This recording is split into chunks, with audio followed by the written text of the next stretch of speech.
Hi, everyone. Welcome back to the Salty Bible Podcast. Today is another brand new episode with your hosts, Scott Zorn and me, Blair Soto. Today, we are covering Genesis 12 through 22, and we're calling it God's Rescue Plan. Yes. It was dark last week. It was, wasn't it? It was horrible to imagine in some cases. Yeah. But you're going to talk about how God had a plan in it all. And I'm so sorry we made you wait a week. I know. But, I've also been waiting a week, guys. I'm here in the darkness with you, wondering, where are we headed? the old saying goes, good things come to those who wait, right? Yeah, we've waited a whole week. A whole week. A whole week. We're A ready. whole week. Pull Well, us here out we of the are. pit. Yeah. Well, let me take you back to the pit quickly, just Yeah. so we remember how bad it was. Recap. Real quick. Yeah. Before we start, Oh, yeah. we got to give a shout out to Anchor Bar. Oh, yeah. So our small group Yes, it did. went It to was Anchor so good. Bar in Oswego. Oswego, Illinois. We had just a smattering of choices. Now, people don't know what Anchor Bar is. It's the original Buffalo Wild Wings Yes. restaurant in Buffalo, New York. Yes. And they actually brought one Anchor Bar restaurant to our area, and is our small group's favorite place to go. And you've ruined our lives I know. by bringing us there. It's wings and beef on a weck. I still don't know what that means, but I saw two people order it. You didn't get it. I didn't get it. I got the wings because I'm obsessed with the honey bourbon barbecue. And that is so good. So good. So I good. dream about it. I also had, I think, a whole onion Did Ross eat all of his leftovers? yesterday. Yeah, he did. So proud of Had him. He put them in the air fryer, Oh, perfect. crisped them back up, Nice. fended off 3 kids who wanted a piece. He said, absolutely not. These are dads. I worked hard for them. He made them chicken nuggets and their own tater tots, but he had Anchor Bars Oh, no. Yeah. exclusively to himself. His chicken was way better. It I was promise you. Yeah, I you know guarantee it. It's so good. no contest. So you're feeling good? Did you have a good sleep afterward? Because we were pretty full. Yeah, I was full and I like a slept baby? like a baby. Yeah, it was one of those great nights. And this is how our group rolls. We just like to we meet, and then we're like, okay, we got to go to Anchor Bar. Yeah. So we about 2 or 3 times a year Yeah. we run up to Oswego and Yeah. do an Anchor Bar. So that was fun. So fun. It was a blast, and So we haven't discussed, because if we were in a general small group setting, I probably would have had you break down where this dark pit of despair you pulled us into was headed. So it was a smart move on your part to take us out to eat instead. yeah, right. We take a break from study and just eat wings. Yeah. Avoid the 3rd degree I would have put him through. So now we're on to God's rescue plan. Yeah. So the quick recap: Yeah. God creates heavens and the earth, creates human beings to co-reign with Him. 1 and 2, everything's great. There's purpose. It broke last week, as we said. It went down the death spiral. Yeah. Everything dies, basically, All kinds of death. everywhere, in all kinds of ways. All forms.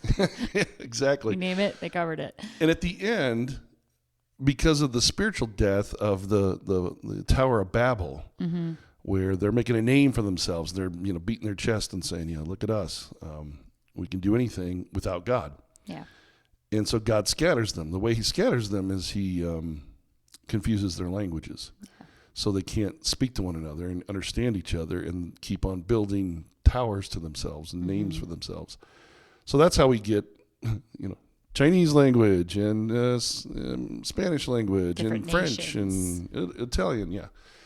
So you have all these nations that are scattered over the earth with different languages. And that'll come into play when we get to the Pentecost story, because it's the reversal of all that happens in Genesis 11. A lot happens in Genesis 11. And I'm going to reserve for another series on our podcast Ooh, okay. when we do the supernatural series. Oh, right. Okay. Yeah, we're going to talk about what happens from God's perspective and the divine council perspective from Deuteronomy 32 and Psalm 82. We're going to look back on this and say, oh, okay, this is what God did. He puts the sons of God, the other people in His divine council, over these nations in general. I'm just trying to summarize it. Yeah. When He scatters them, but they don't govern as little g gods, if you will, over these nations very well. They lead them to idol worship and all the bad stuff. And so it doesn't go well. But here's God. And we talked about God's grace last week, showing up in little bits and pieces throughout all this death spiral. There were signs. itty bitty ones, but good ones. Yeah, I missed them.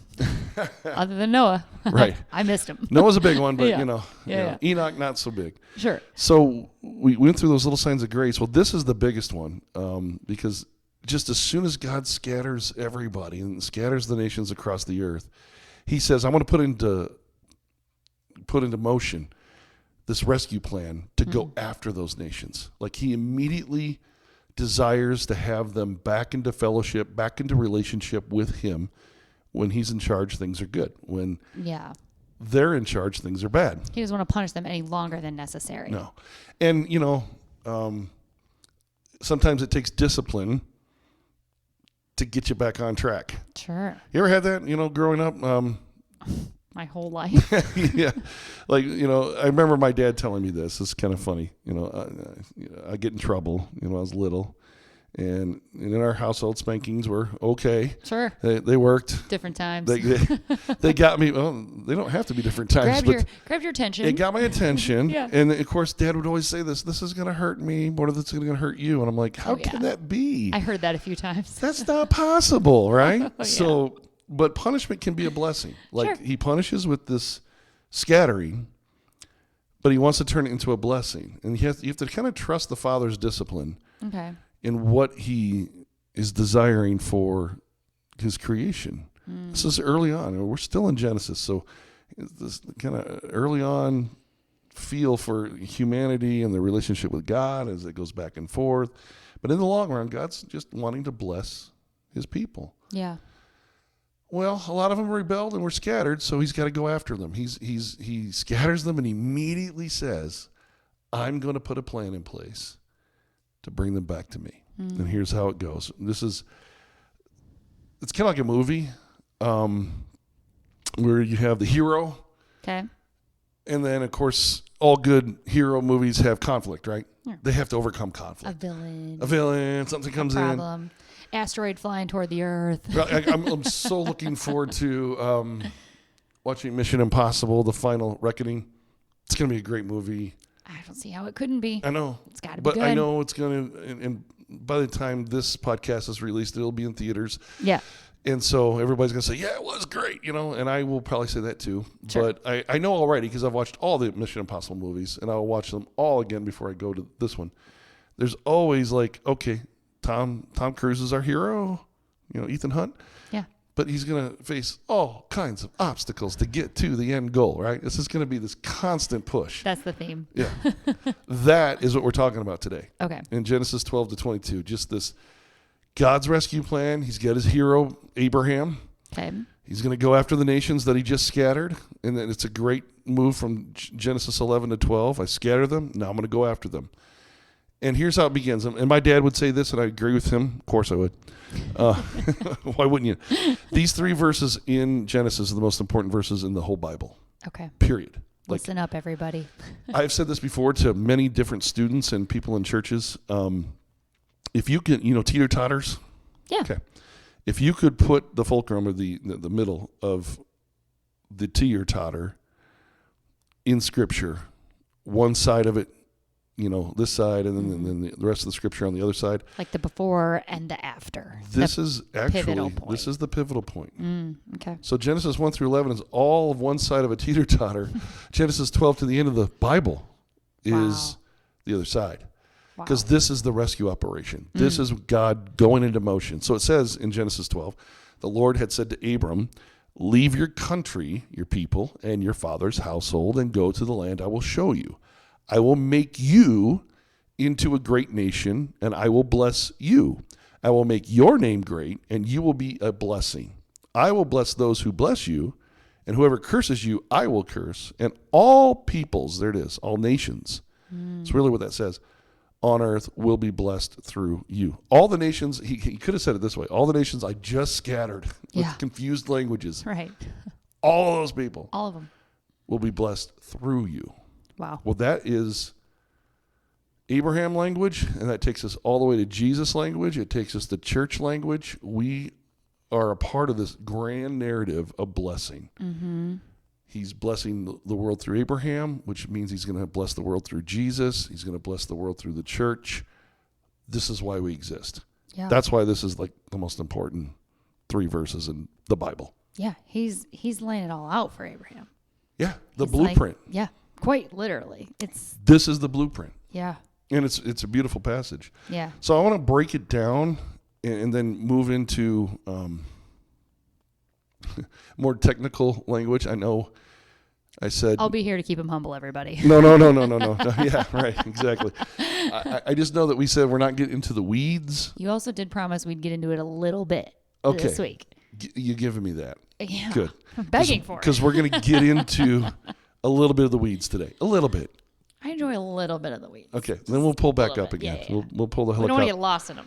We'll get the helicopter back up above the ground pretty Okay. quick. But first of all, it's pretty simple. Go where God tells you to go. That's kind of my first take on this text and this whole narrative. Leave everything that's called home and go. He leaves Terah, his father. His father must die. The narrative shows that Terah dies and he has to bury him. But he's not just burying his father. He's burying the life of his father, the pagan worship, the lostness, if you will, of his past. It's just buried. It has to make room for the operation to begin. Okay. So a good narrative does that. It's like, okay, the past is the past, and now we're going to move forward. And what does God have for me? Yeah, that chapter. But he's being called to leave country, household, people, everything that's familiar to you. Which would you say that at this point, and maybe in history or in the Bible too, not a common thing to do? No, you stay where you're from. Yeah, you stay with your village, tribal, your people. Very tribal. You didn't leave. No, and that would be considered insane. It would be disconcerting. Yeah. To Abraham to be like, okay, right, I got to go. Right. To a world he doesn't know anything. And he didn't even specify, to a land I will show you. Yeah. Which implicates, the whole implication is you're going to trust me every step of the way, and I will get you to this land. And you just have to trust me. Mm-hmm. And the great thing about Abraham, even though a lot of times he gets a bad rap for not trusting God, and we'll show you that in just a minute, ultimately he trusts God, and we'll get to that as well. Sure. He is human after all. He is, but he is moved to the land God will show him. And being a blessing to others was kind of like the calling card for Abraham. And we see that a lot too. So go where God tells you to go. Okay. Go where God tells you to go. He says, all right, you got it. Go. And he does. Do it. And what an obedient person just to up and do this. Bury my father and go. I got to be the beginning of the rescue plan that God has for the world. Yeah, lots resting on his shoulders. So basically God's saying, I'm choosing you and your family and your offspring to rescue the rest of the nations that are scattered. Wow. The pagan ones that went beating their chest in the air and saying, and yelling in the air saying, we're all that in a bag of chips, right? Right. So he goes, and then just like our movies, just like your heroes, here come the obstacles. And that's what I love about Bible stories. Like, they really tell great stories. Yeah. They don't pull a punch. They tell you it's not like here's the good guy and he comes in and saves the day and they had no problem doing it. It'd be so boring. Now that does happen at the end of Scripture, because when Jesus takes care of Satan and his beasts and everything that happens in Revelation, it's a one full swoop, boom, it's over. But it's a cosmic battle and it's beautiful, and we'll dive into that someday. It's a victory long fought and earned. Yeah, well, he does it for us. Starting now. But starting now, yeah. Yes. So you have all these obstacles. Now the obstacles are going to come from outside of Abraham. Okay. And from inside of Abraham. Okay. Because again, he's only human. He's human and he struggles, right? Sure. He struggles with this. Okay. So he's going to, sometimes want to do it his way. Mm-hmm. And sometimes he's going to have other people kind of force him to be deceptive or force him to be protective in ways that are deceptive. It just kind of goes back and forth. Let me explain it. But before we get into the depths of this, Genesis 12, the end of Genesis 12, after we get the blessing passage that we just read, he encounters Pharaoh, and then all the way to chapter 20, he encounters King Abimelech. And so I'm going to explain. Here's the weeds, okay? Chiasm, or as the Bema Discipleship podcast says, chiasm. Chiasm. It depends on what school you go to and how they tell like you. chiasm. I like chiasm. I do too. Key. I like that. Yeah. Chiasm is a literary device that is used many times over in Scripture. So many times, can't count them. It's the way a passage, it could be a verse, it could be a chapter, it could be multiple chapters, it could be an entire book that is structured like the Greek letter chi, which is an X, basically. Sure. And it's just one side of the X. And so it's A is stated, and then B is stated, and then C. And you may even get D, E, and F or whatever. It depends on the passage. However long it may be. Luckily today, we're going to go A, B, C. Perfect. Make it simple. So we have an A and a B and a C, and then we have a C again. Okay. And then we go back to B, parallel to the first B, and then A, parallel to the A. So it's almost like you could see it as a full circle moment. Or, yeah. Yeah, you come back around. Yeah. Always in these chiasms, the center is the point. Is that teeter-totter, the seesaw point? Yeah, it's like it's what you're looking for. That's the moment of the point of no return. Yeah, well, or the point of return, I suppose. But it's also just the point. Yeah.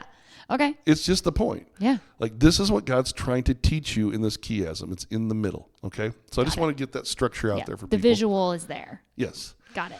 So in this story, A is Pharaoh. So Abraham and his wife Sarah encounter Pharaoh. And in ancient times, ruthless leaders like pharaohs and such can. And Pharaoh is king of Egypt. Yeah. Okay. Yeah, and they can definitely just kind of decide what they want to do whenever they want to do it. And one of the things that they tended to do is take women as concubines, and so the slaves, if you will. Sure. And so, and if you don't comply with it, you could die. You're put to death. So there's a death issue. Right. So Abraham has this thing in his head.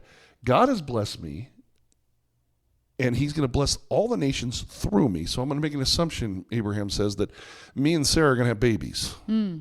So it's going to go beyond it's going to be my offspring. It's going to go into a blessing to all the nations through my family. He's told me this. And he has to trust that. And immediately, right out of the gate, Pharaoh comes and is like, I want your wife. And Abraham lies to him and says, well, she's not really my wife. She's my sister. Oh. To preserve her life, his life, sure, whatever. And then God, brings punishment on Pharaoh. I'm going to summarize, okay? People want to get in the weeds on the details of these stories, go right ahead. Yes. So his wife Sarah now claimed by Pharaoh. Tried. And God intervenes. No. And so Sarah saved. The point of it is like immediately there's an obstacle. Immediately there's an outside force trying to, and we can call this Satan, we can call it the spiritual realm, we can call it a lot of different things because the Bible tends to do that. Right. Trying to obstruct God's will to do good and bless the world. Yeah. So the obstacle comes with Pharaoh. The next thing that happens is Abraham's nephew, Lot, gets in trouble. There's a war that breaks out. They're in the midst of this war. Okay. And this is chapter 14 now. So the Pharaoh thing is 12 and 13. Lot's in the midst of this war. They have too many flocks. They got to go to separate ways. War breaks out, and then Abraham finds out that Lot is captured, and he needs to go rescue his nephew. Well, okay, think about rescuing somebody in the midst of war. In a land you're unfamiliar with. In with. a land you're unfamiliar with, right? God's blessing you with a lot of good stuff, a lot of resources and animals and all the things they need. But another obstacle. Yeah. You can die in war. Likely. Will. Especially on a rescue operation of a nephew. Yeah. This is like Mission Impossible. Yeah. Dun, dun, dun, dun. I kind of feel like that music's kind of kicking in right now. Oh, for sure. I think it'd have to.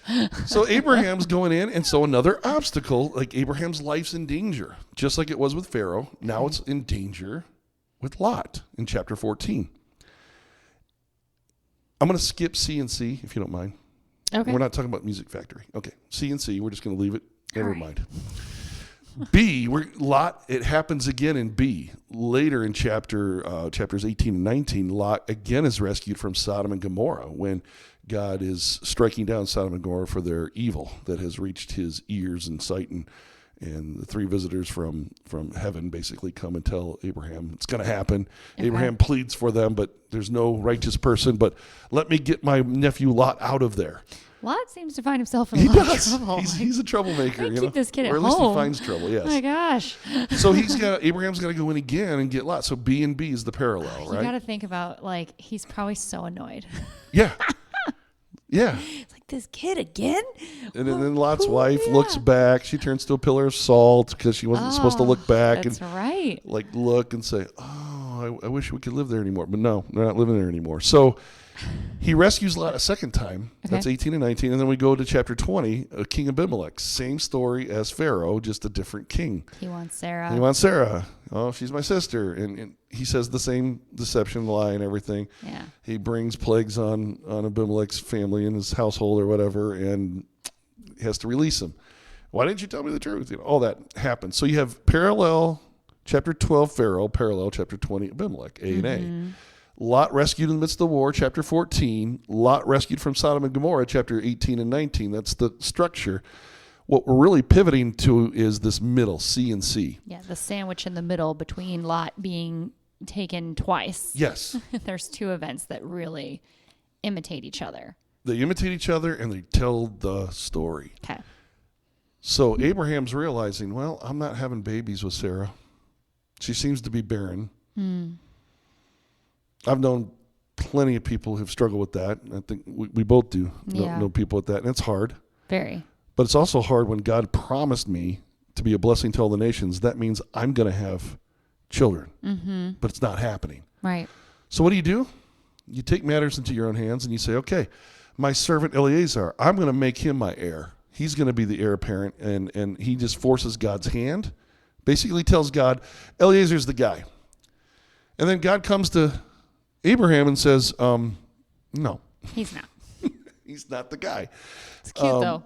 Nice try. It's real nice. Yeah. He Solid puts effort. Abraham to sleep, and then God creates a sacrifice. And in the midst of that sacrifice, cuts the animal in pieces and walks among the blood and the pieces and makes a covenant with Abraham and says, look up, Abraham. Look up to the sky. See the stars? You're going to have that many offspring. Numerous as the stars of the sky, as the sand on the seashore. He's just promising him this covenant. There's a covenant language. I will do what I say I'm going to do. Trust me. I told you to leave your family's household, go to a land I will show you. You've done that. Thank you. You've run into some pretty major obstacles. I saved you and protected you. Yeah. Now you want to pull the trigger and say, oh, it's Eliezer? No. You don't get to say that. I will bless you. I promise that. I will give you a child. So chapter 15 is all about this Eliezer and covenant thing. And then chapter 16 and 17, it happens again. But this time, Sarah's the one that gets involved. That wife, there she comes. She's like, you did it wrong. You picked the wrong one. That's why he said no. Right. I'll pick someone else. And she does. She's like, how about my maidservant? Let's have Hagar. Why don't you? And this is the weirdest, I think it's the weirdest part of Scripture. Hey, husband, go sleep with my maidservant. And then maybe she can have a baby and he'll be a child of blessing that we are all expecting. Right. Abraham did not say no. Okay. Bad choice. Again, only human. He's only human. And a guy. Yeah. And he seems to be making some of the wrong choices along the way, along with some right ones, but this is not a good choice. He's a complicated character, right? Yeah. Telling God who's going to be his heir, and not a good move. Trying to create one with a different lady, not a good move. No, never goes well. The sandwich here is interesting. Yes, it is. And once that happens and Ishmael is born, God still comes back to Abraham and Sarah and says, no, you're going to have a child. Yeah, the two of you. The two of you are going to have a child. Together. They laugh about it. And then imagine laughing in God's face. And they did. Wow. And so they laughed. These visitors that came in chapter 18, 19, hear them laugh. Oh, you're going to have a child in a year from now. And they're like, I'm 100. She's 90. We're too old. We'll get to the child in just a moment. Okay. What we got here is Eliezer and Hagar are the dilemma. This is the inside obstacle. You had Pharaoh and war, and then you had Sodom and Gomorrah and Abimelech as the parallel obstacles from the outside to the promise Abraham. So they're obstacles that making this promise a blessing the nations come true. Yeah. Now Abraham's his own worst enemy. And he says, I'm going to do it my way. Yeah. And Exterior God says, forces. no, I think I'm going to do it. Yeah. Reminds me of a time where our small group, did we mention our small group went to Anchor Bar? We did. Yeah, Right in the beginning. okay. Can't stop thinking about it. No, I know. So you and Ross picked my wife and myself up. Oh, no. I know. You know where I'm going with this. I know where this is. It's so fun. We're driving through Morris. We're out by... we were in Mexico. We're not going to talk about where we were. I don't know the statute of limitations. We were in Morris, Illinois, and if anybody's listening, you can put her in jail later. But we're driving by Menards, and Oh gosh, we're pinpointing this. Blair, your co-host, Yeah, is driving. I'm only human, everyone. We come to not a stop sign, No. a light, Yes. Red light. and you slowed down a little bit. No, I stopped. Ross even vouched for me there. Okay. I stopped. It felt like slowing down a little bit. Briefly stopped. Briefly, very briefly, millisecond stop. And then she just blows through the red light. I announced it. I was like, I'm going. You did. I'll give you that. You're like, I'm going. I'm like, whoa, whoa. And I'm in the back seat going, what are we doing here? We're going through a red light. Like, that's a red light. You don't go through a red light. Stupidest red light in all the And it is. in all the world. We all agree that it's an unnecessary red light in town. And also, everyone here should know no safety was at risk. No. There was not a soul around. I wasn't scared at all. I was just shocked that. Me, a rule follower, blew a red light. Yes. Yeah, I know, because it's so outside of who I am. I know. But in that case, I can reason with stupidness. You took things into your own hands, did you not? I did. And had the authorities witnessed it, I would have gotten a ticket. And I Yes. would have rolled down that window and said, lay it on me. I know. I'll give you $100 right Just, here. Right nope. now. Right. Yep. Just give me the ticket. I'll pay it off now. I'll be on my way. I'm starving. I'm trying to get to Anchor Bar.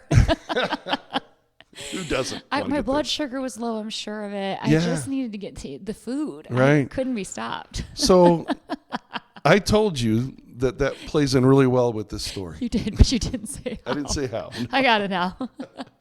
You took things into your own hands. I did. You just I said, did. I'm Nah. going to do it my way. Nah. Right? I'm going. Right. That's Abraham. Abraham says, it's Eliezer. God says, no, it's you. Mm-hmm. Sand on the seashore, stars in the sky. Sarah says, no, take Hagar. Abraham says, okay, they have Ishmael. God says, no, you and Sarah will have a baby in your old age. Yeah. And they do. So this whole chiasm. You okay with the red light now?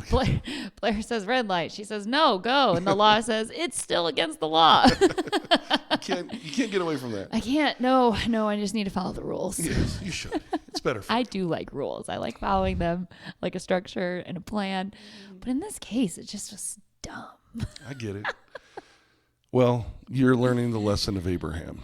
Followed every red light. Does Abraham follow every other rule after that? Because I did. He does a lot better. Okay. Yeah. I followed every red light after that. After the chiasm's done, so you start with Pharaoh, you end with Abimelech. Yes. You have a lot rescue in the war. You have a lot rescued in Sodom and Gomorrah. Mm-hmm. But in the middle, you have Abraham trying to make the promise happen his way, Eleazar and Hagar, Mm-hmm. Ishmael.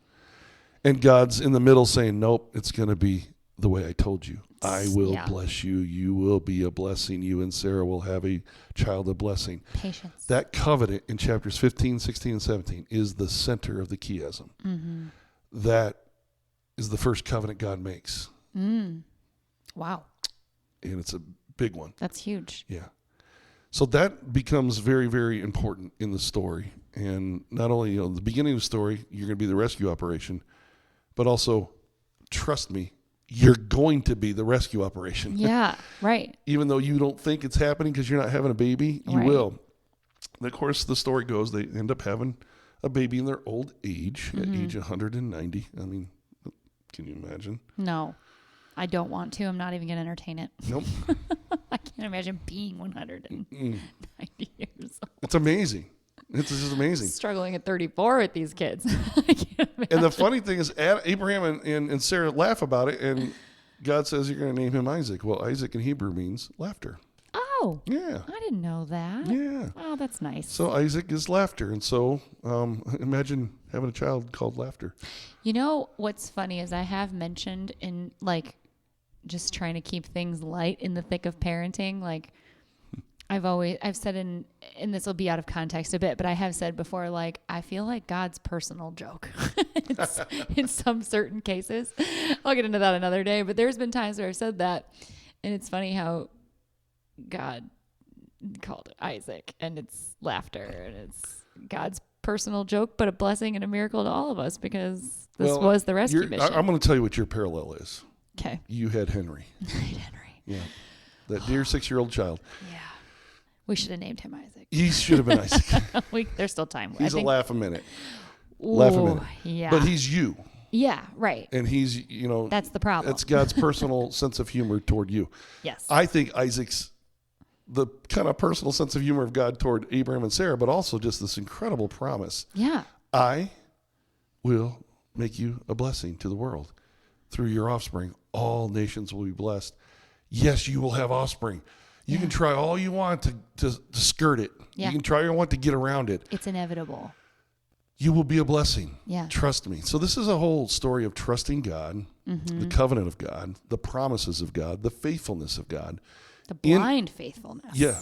And the blind faithfulness of Abraham toward God. Yeah. To believe what he says is going to happen is going to happen. Yeah. Even though obstacles come. And I don't know, a lot of people sometimes like, what are these stories for in Genesis? They just kind of read through it. Yeah. And there's a war, and there's Sodom and Gomorrah, and bad things happening, and weird things happening. And why is he picking Eliezer? Why is he picking Hagar? But when you see the structure, yes, you see where it's headed. There's obstacles, and God's going to overcome those obstacles. And I think that's a good life lesson anyway. Just like trust God. Yeah. Just trust him. I think surrendering to God's plan was one of the most powerful and pivotal moments of my life. Changed my life forever. Once I finally was able to do that and just blindly trust that, like, even when I can't see the end, and the positive outcome it will inevitably always bring. And I'm still here. I'm fine. Everyone's healthy. So I'm proof of that, right? Right now in this moment, you and I sitting here recording this, we are proof that even in our darkest times, it all works out. Yeah. Like it all works out. And it's because you can surrender to knowing that God's plan is always there. It's not for us to understand it. It's just for us to trust it. He didn't know why he was supposed to, Abraham, leave your whole family. Something that was not done in that time. You didn't up and move across states for a new corporate job. Right. You stayed where you were. Right. Right. So it's crazy that it's again just as applicable then as it is now and always will be. And the people of this podcast, listening to this podcast, need to understand, like, almost 4 years ago now, in September of 2021, Blair comes to First Christian Church here and just came by herself. Yeah. Walks in, sits in the middle. I remember seeing her there. I was like, oh, there's a new person, somebody new, cool. Yeah. And then my associate Mike is in the back, and I never saw you leave, and never greeted you, didn't talk to you that whole morning, didn't, just knew somebody new was here.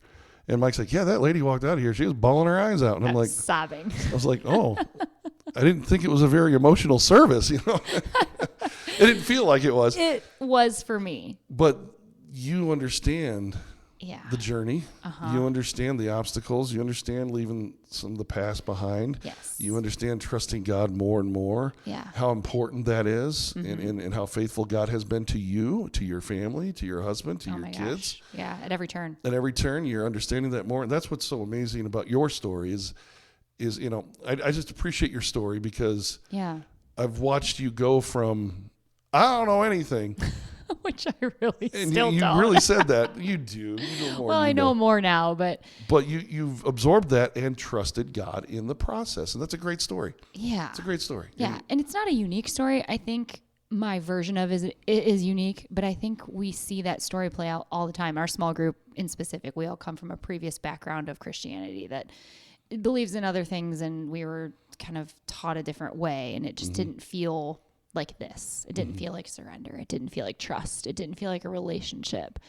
it just was what you're supposed to do. Right. And now we have that, and my goodness, it is life-changing, which is why I sobbed my eyes out that entire hour. Yeah. And I think you looked back at that sermon too in the past, and you were like, I did. You were like, Yeah. oh, I talked about anxieties and the fears, and God loves you. And I was like, those were all things I've never been told before. And it was just so powerful. And to someone who grew up in a Bible church or Christianity and knows Jesus in the Bible, the way that Abraham was probably thrown into it as an adult, you know, like the way I was, it is just so moving and so powerful to feel it wasn't baked into my life. It was a literal transformation that happened at 10:30 a.m.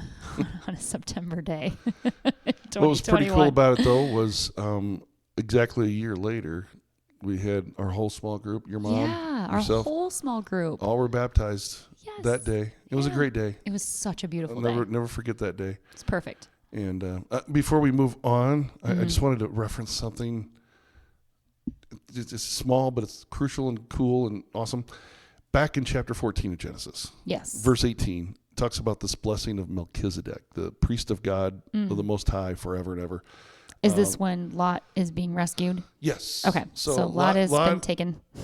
Lot's been rescued by Abraham. Abraham kind of wins the war. He's met by the king of Salem, who's also the priest of God named Melchizedek. He comes out and blesses him. He gives him a tenth. This is the first time we see an offering of a tenth given to a representative of God. The first tithe. Yeah, the first tithe right here before the law. So, and then back, you go forward to Hebrews, and Hebrews talks about Jesus being a priest like Melchizedek, who has no beginning and no end, because in the narrative, you don't know where Melchizedek comes from, and you don't know where he's going. He just kind of pops on the scene, dropped in, and then drops out. I just had to mention that because there's some cool things wrapped up in all that. But see, God blessing us and us blessing God back, it's just baked into this narrative constantly. Right. Back and forth it goes.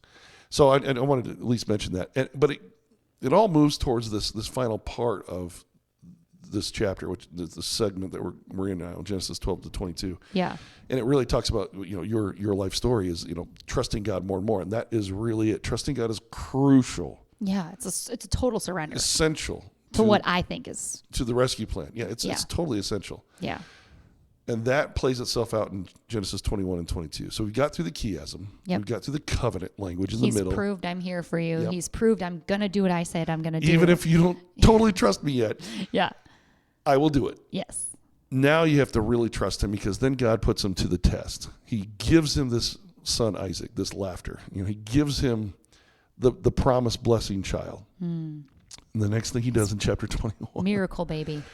21:22, he says, Abraham, take this son of yours, your only son, language that God talks about his own son, very exact language, whom you love, to the mountain and offer him up as a sacrifice. What? Kill your son.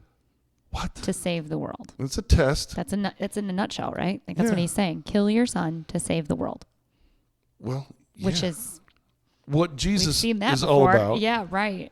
But in this case, Abraham's like, but God, you finally gave me this miracle child, and now you want me to offer him up? Now, that's me talking. Right. Abraham doesn't do that. Abraham, we've seen the maturing process of Abraham. Yeah. He's trusting God more and more. He's not getting in God's way. He's not becoming the internal obstacle. He hears this test and says, okay, I'll go do it. Brings his servant along, brings the wood for the fire and the rope and everything else he's going to need to sacrifice his son. I'm trusting you, yeah. Trusting God. And here's how we know we trust him. It's very interesting. He brings the servants. They get to the base of the mountain, basically, and they said, hey, he says, servants, you wait here while we go up there to worship God. And then he says this word, we will return to you. Oh, wow. He had total faith that this was going to be okay. What's going through Abraham's mind? I have to be willing, but I have to know that this is going to be okay. God says he's the child of promise. Yeah. I have to believe that. Yes. The way he came to us at our old age, I really have to believe that. Wow. The way I try to do it my own way and God says no, I have to believe that. Yeah. And I don't know if Abraham was thinking, well, he's going to do something different, or he's going to allow me to go through with sacrificing my son, take him with the knife, because that's what he was going to do. Sure. And he'll raise him up from the dead. Right. Whatever the case may be, Abraham just said to his servants, "We'll come back to you." So for the normie here who didn't study the Bible, do you think maybe he lied to them to get them to just obey so they didn't worry or go alert Sarah or anyone else that this man is crazy, he's going to kill his only son? Could that have been maybe true? That's a theory. I like the blind faith in God, but I'm just trying to play. I'm not going to go with that theory, though. Okay. I like your version better, but I have to ask. I think servants are servants. They just trust their master. Do as told. Do as told, right. Which is exactly what Abraham is doing now. Yeah. He's doing as he's told. Yeah. And he's having full faith that his son and himself will return from this mountain. This whole narrative is the child of blessing. Yeah. And now he's going to be sacrificed. Waited so long. So he goes up. Kill him. He goes up to the mountain. He bounds his son. He ties him up on the wood. He takes the knife out, and as he's about to plunge the knife, the angel of the Lord interrupts him. Mm-hmm. Abraham, I see that you're going to obey me. Mm-hmm. I see that you're going to follow through. Do not do that. Do not lay a hand on him. Yeah. And then he sees a ram caught in a thicket, it says.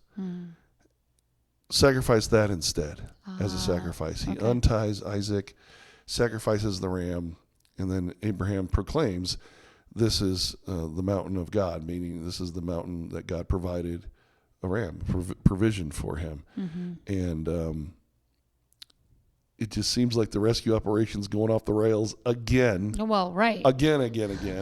How many times? Yeah. Oh, it's going to happen many more times. Right. But and we're going to see that even next week. We'll get to that. But God provides. God constantly provides, and our duty in all this is to trust him.